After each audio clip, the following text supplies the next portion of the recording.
8h36 em Campos, de volta com Folha no Ar, primeira edição. Hoje é quarta-feira, dia 16, recebendo aqui o presidente da OAB Campos, que é o Dr. Cristiano Miller, advogado, professor e pró-reitor também da Uniflu, conversando conosco e contribuindo um pouco sobre esse debate aí que o Grupo Folha da Manhã, através do Aloysio Abreu Barbosa, vem fazendo, principalmente com esses 10 painéis aí, sobre a crise econômica e prováveis alternativas, possíveis alternativas para a gente fugir, sair dessa crise. Voltamos com você, Aloysio Abreu, neste bloco para a gente fechar com o doutor Cristiano.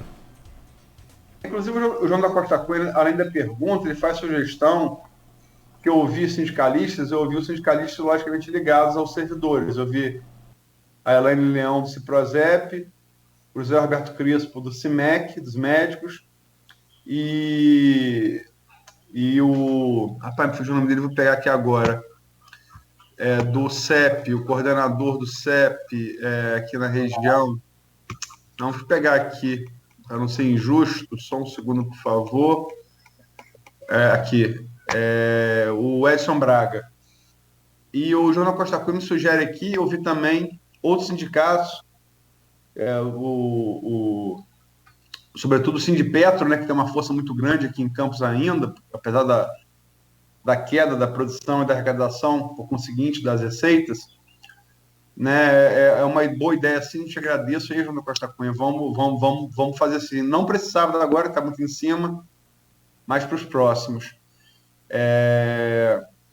E Cristiano, antes de falar da sugestão, a gente não falou aqui, que foi marcado o julgamento aí, o Fux entrou botando data aí para o julgamento da partida dos royalties aprovada no Congresso para dezembro, né? E tudo indica que vai passar. Como é que você vê? Aquele cenário, o que está ruim não pode piorar, pode, né? E a tendência, apesar de juridicamente eu não concordar com essa redistribuição, a tendência, pelo que já se viu em outras oportunidades, em outras datas, né, que esse julgamento já vem sendo adiado algumas vezes, estava marcado para novembro do ano passado, foi adiado para abril desse ano, foi adiado novamente por conta da pandemia, agora está marcado para o dia 3 de dezembro, né? O cenário, a perspectiva, ela é, no momento, a pior possível, né? É que haja essa redistribuição, o que, a meu ver, muda a natureza dos royalties, né? Alterando o próprio texto constitucional, vamos dizer assim, desconsiderando a Constituição, que estabelece os royalties e a participação especial como forma de compensação pelos danos causados naquele município, naquele estado, e você coloca uma natureza distributiva para esses royalties. É muito preocupante, Das outras vezes isso foi chamado a atenção, mas o que se tem de informação hoje em dia, em que pese o julgamento vai acontecer só em dezembro, mas a informação é de que a tendência é que realmente haja essa aprovação. A luz no fim do túnel, então, é o trem vindo na direção contrária? Tem hora que a sensação que nos dá é essa, né? Chega, né? Não tem mais solução. E antes de entrar no tema pré-estabelecido, cadê a bandeira aí para mostrar aos programa democrático? Aqui, ó. Eu tenho que aproveitar o momento, entendeu? Bem, chegou a liderar o campeonato, agora ganhou do Botafogo aí, né? De virada. Eu tô com a caneca da Academia Capricho de Letras, que com muito me orgulho de fazer parte. A do Flamengo, que um amigo meu me deu tricolor, depois do 2-0 do Ceará. Tá meio baixo. Tem uma boa notícia aí para vocês, então, rapidamente aqui, para descontrair aqui, mas em um segundo. O Benfica foi eliminado? Da Champions League. Da Champions League. O Beto acabou de confirmar aqui. Jesus está fora. Tá voltando. Tá voltando. Jesus vai voltar. Rapaz, Messias no Flamengo, o Flamengo tem um próprio, né? E atende pelo nome de Arthur Antônio Coimbra. É o nome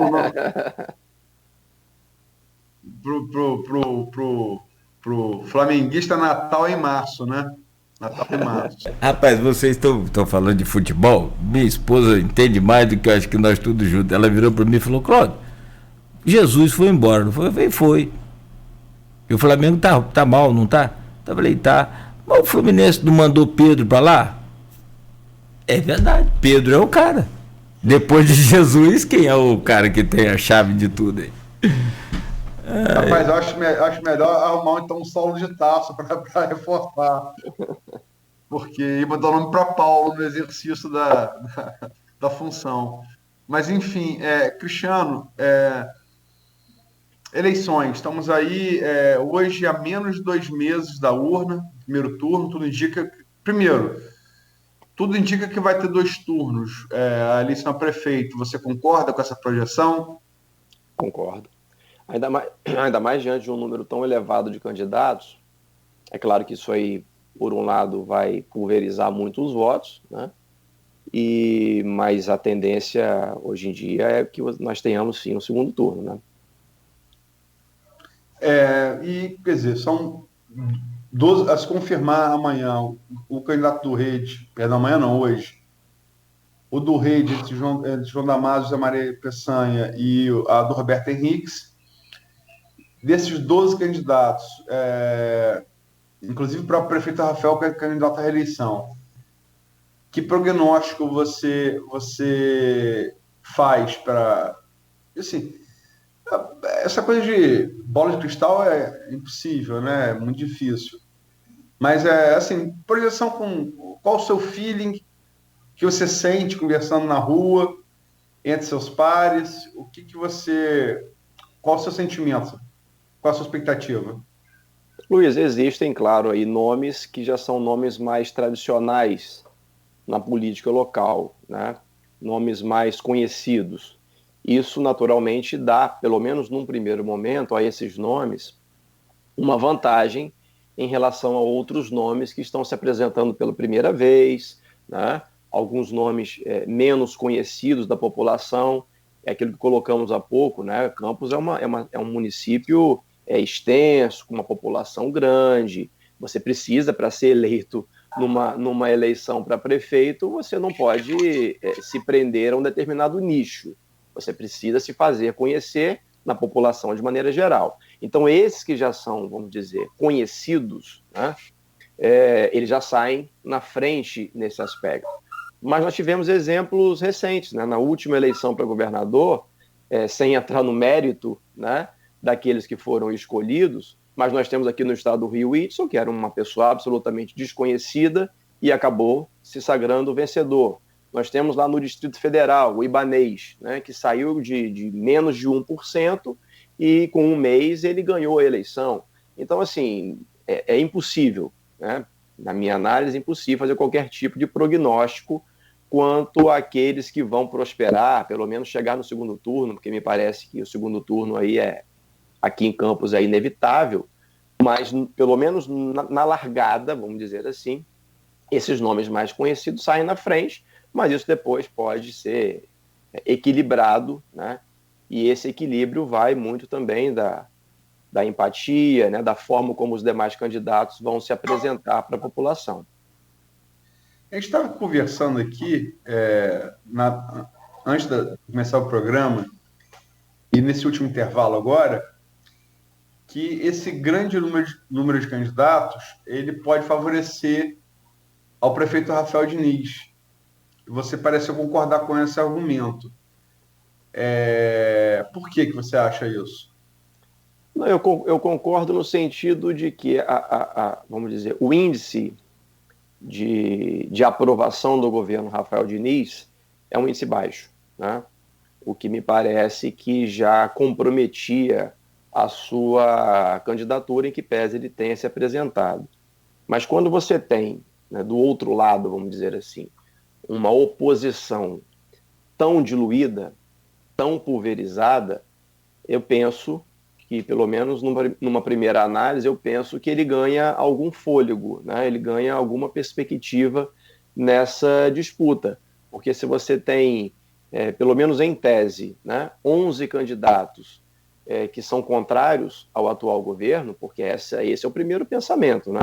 Se você tem o atual governo se candidatando à reeleição, e se você também se candidata, é porque você, de alguma forma, não concorda com o governo atual. Então, você em algum ponto, contrário ao governo atual. Então, se você tem 11 nessa oposição, a tendência é que esses votos sejam pulverizados, né?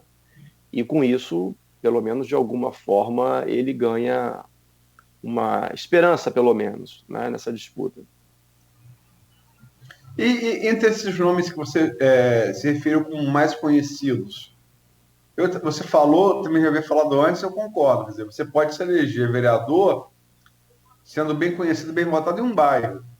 Mas é impossível, por óbvio, você ser prefeito sendo conhecido apenas em um bairro, sendo conhecido no conjunto do município. Estamos falando do maior município de extensão territorial do estado do Rio de Janeiro, que é Campos, né?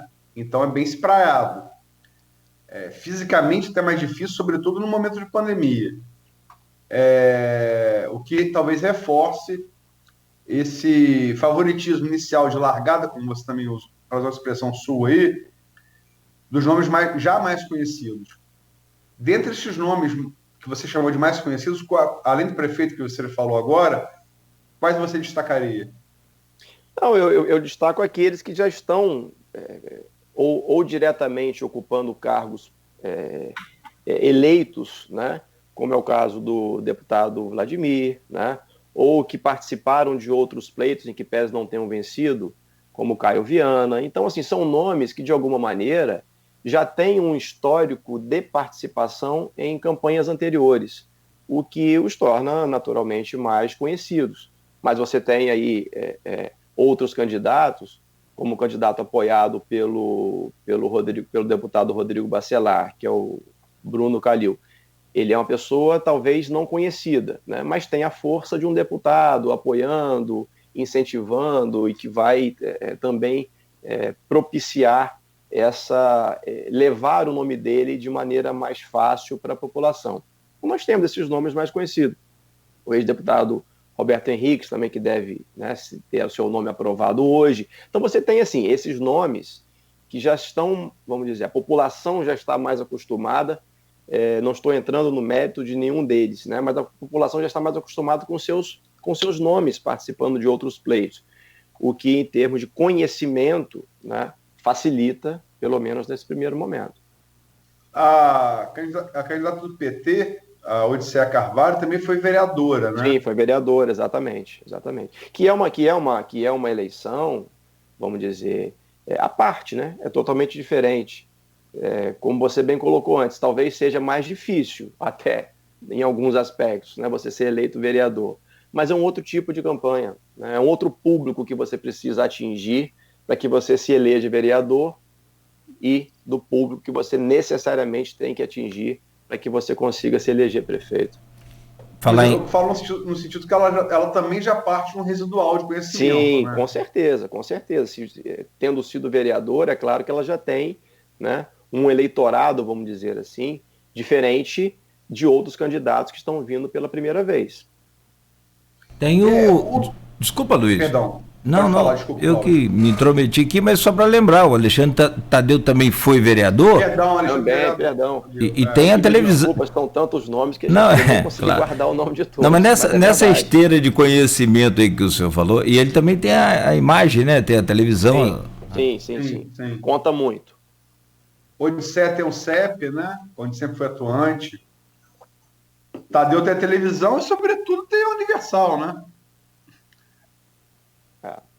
Um apoio importante num momento como esse, né? Principalmente. Sempre elege um vereador em Campos. A Universal né? Enfim, E que já deu exemplo de eleger, inclusive, no Rio, né? Prefeito, né? Não está na melhor situações do mundo hoje, não, né? Já deu exemplo de eleição. Não estou entrando no mérito. mas já deu exemplo, né? Mas você sabe que você puxou um exemplo interessante para o debate? Por que Crivella foi eleito? As pessoas tendem a analisar a eleição só no resultado, que é uma análise superficial.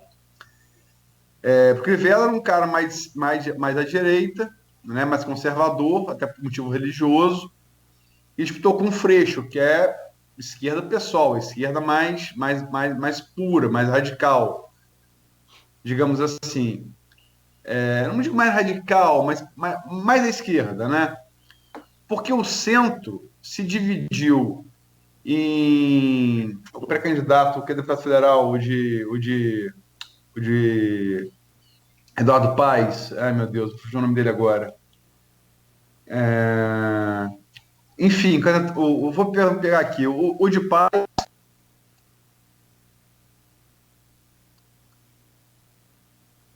Travou o sinal do Aloysio aí.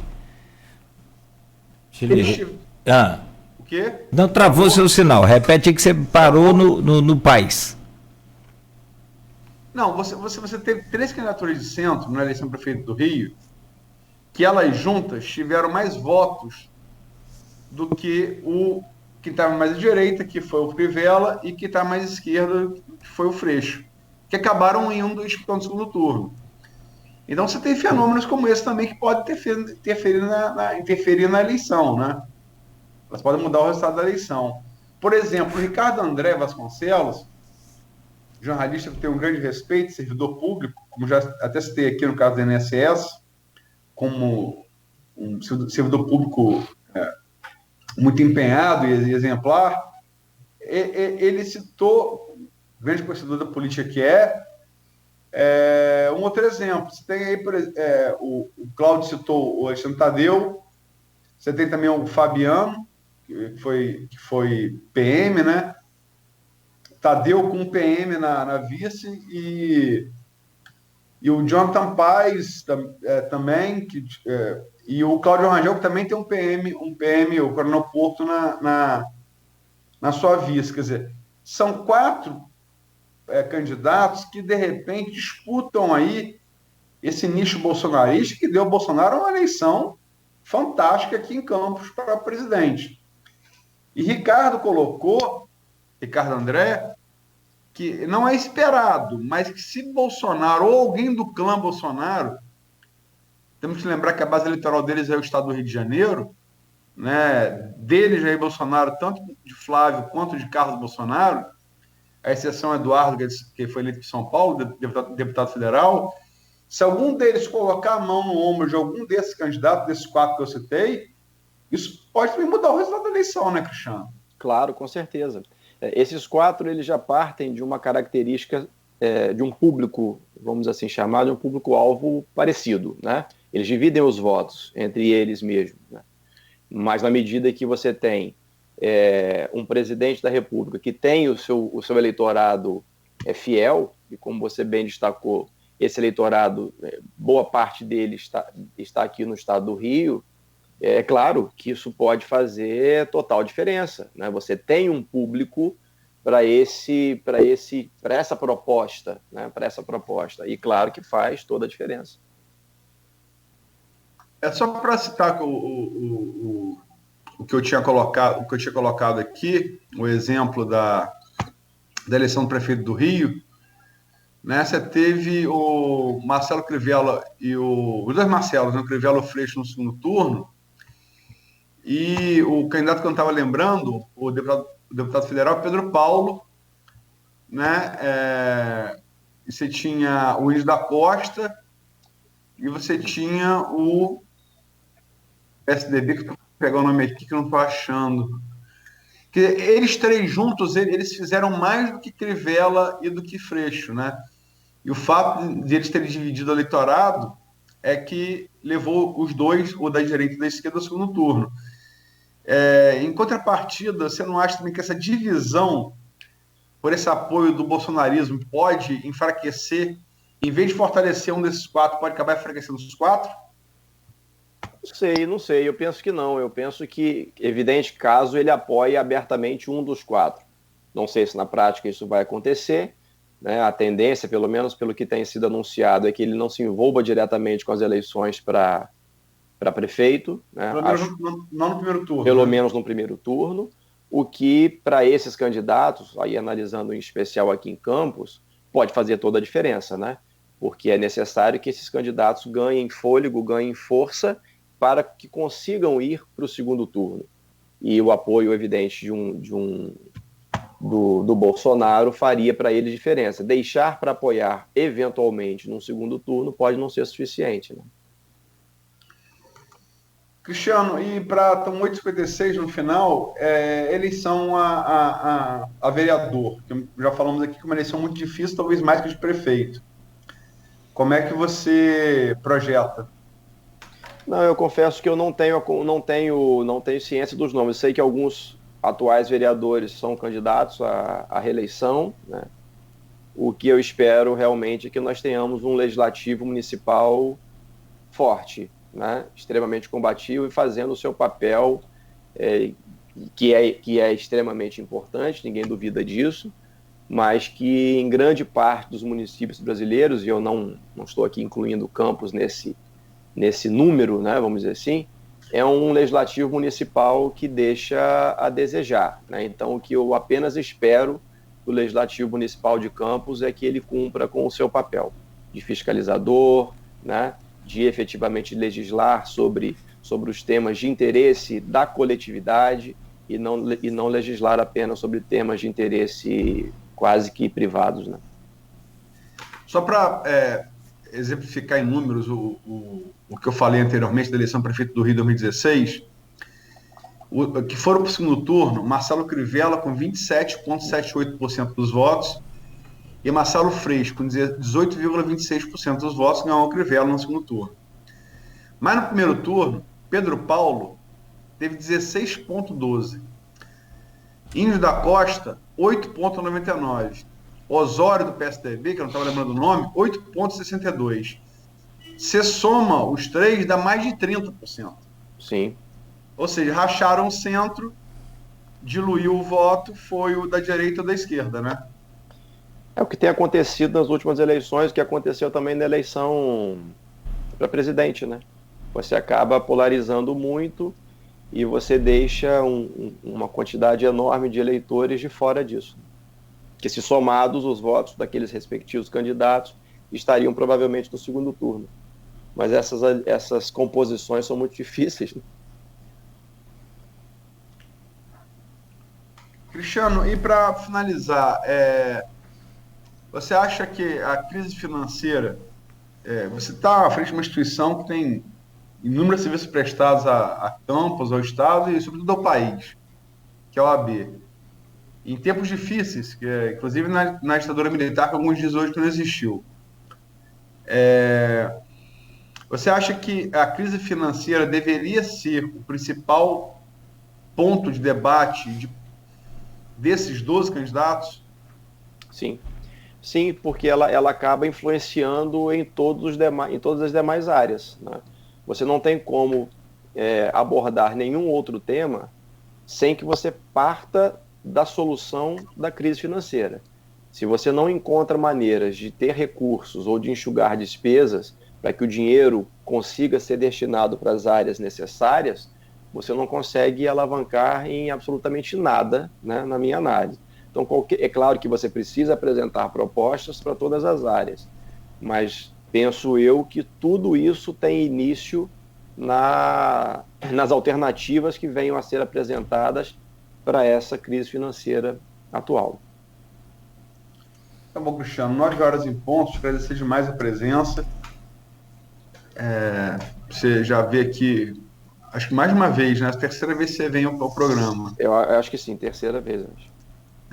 Sempre prazer e agradecer você aí e anunciar amanhã o José Renato Duarte, servidor, seu colega advogado, servidor público municipal, também para tratar do mesmo assunto, né, que é a crise financeira de Campos. Muito obrigado, Cristiano. Eu que agradeço mais uma vez, é um prazer sempre participar com vocês aqui, bater um papo, passa rápido, né, apesar de 2 horas, eu sempre acho que passa rápido, Mas, enfim, estou sempre à disposição de vocês e já deixar amanhã um abraço para o Zé Renato. Quem mandou um abraço pro senhor também, Cristiano, foi o Fernando Trindade. Registrou aqui em particular. Bom, um abraço aqui. para todo mundo. Que bom. Um abraço, Cláudio. Um abraço, Aloysio. Bom dia para todos aí. Muito obrigado mais uma vez. Grande abraço. Valeu. Até logo. Cristiano, o Cristiano fica por aqui, a gente também, o Aloysio também. A gente volta amanhã às 7 da manhã com o Folha no Ar, primeira edição. Bom dia, Aloysio. Obrigado mais uma vez e até amanhã, se Deus quiser. Um abraço, Cláudio. Valeu, são 9h01 em Campos. O Folha no Ar volta às 7 da manhã com o oferecimento dos laboratórios Plínio Bacelar e Clínica Proteus. E você segue aqui na Melhor, Folha FM.